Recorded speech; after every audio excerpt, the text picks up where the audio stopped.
Bonjour mesdames et messieurs, bienvenue dans ce flash d'information.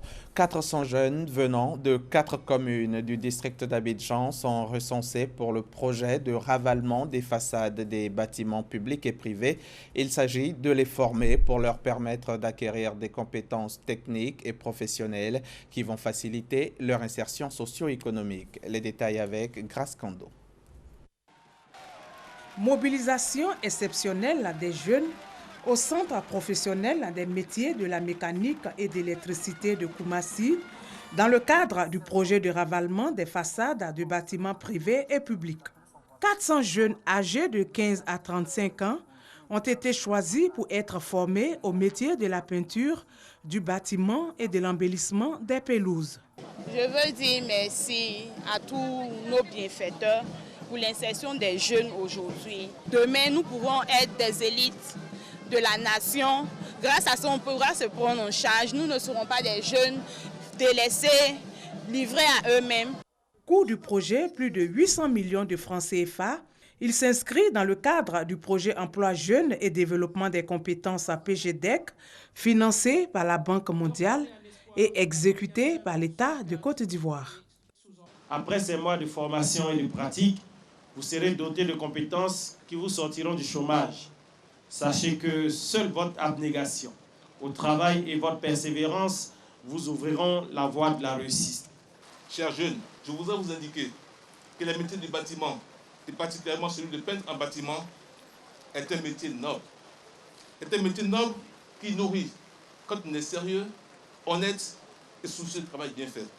Représentant le Premier ministre, le ministre d'État Ahmed Bakayoko a affiché la détermination du gouvernement quant à l'insertion professionnelle des jeunes.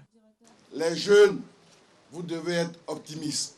Si un jeune n'a pas confiance en lui et en son destin, personne ne lui donnera la chance d'un avenir meilleur. Le président a compris qu'il faut que la jeunesse ait un avenir. Quand les jeunes n'ont pas de travail, le banditisme augmente. Donc tous ces projets qui vont traiter la question de l'emploi jeune sont des projets prioritaires.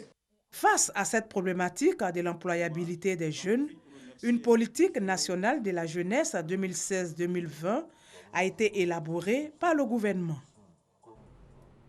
Le Centre régional africain d'administration du travail tient son forum ministériel. Les questions de travail, d'emploi et de sécurité sociale étaient au centre de cette 41e session ordinaire. Le ministre ivoirien de l'Emploi et de la Protection sociale a été élu président du conseil d'administration de l'organisation régionale. Dans le cadre de ses activités, l'UNJCI, l'Union nationale des journalistes de Côte d'Ivoire, a organisé hier jeudi son 20e Presse Club. C'était à la Maison de la Presse au Plateau avec pour invité Anne-Désirée Ouloto. Thème de ce rendez-vous, grand ménage, quelles innovations et chances de réussite. Nous en parlerons avec Patricia Omoetia à 13 h. Au Burkina Faso, le tribunal militaire de Ouagadougou vient de donner le verdict dans le procès de l'attaque d'un dépôt d'armes de l'armée par des militaires de l'ex-régiment de sécurité présidentielle. Le cerveau de l'attaque, le sergent-chef Ali Sanou, écope d'une peine de 17 ans de prison ferme. Plusieurs autres soldats sont condamnés à 10 ans. Les États-Unis ont frappé une base aérienne syrienne tôt ce vendredi en réponse à l'attaque chimique présumée du 4 avril attribuée au régime de Bachar el-Assad. La frappe a été menée avec 59 missiles de type Tomahawk tirés depuis des destroyers de l'US Navy dans l'est de la mer Méditerranée. Les réactions internationales se succèdent après ces frappes américaines. L'Iran et la Russie condamnent l'intervention de Washington tandis que les alliés des États-Unis, eux, apportent leur soutien total à l'initiative. En Russie, 2 jours après l'explosion d'une bombe dans le métro qui a fait 14 morts et une cinquantaine de blessés, 8 personnes ont été arrêtées à Saint-Pétersbourg et à Moscou. L'enquête avance. Lors d'une perquisition dans l'immeuble où habitait le terroriste, la police russe a découvert des explosifs similaires à ceux utilisés dans la bombe qui a pu être désamorcée et qui a été retrouvée dans une autre station de métro du centre de Saint-Pétersbourg et qui a dû être donc désamorcée. C'est la fin de ce flash. On se retrouve à 13h.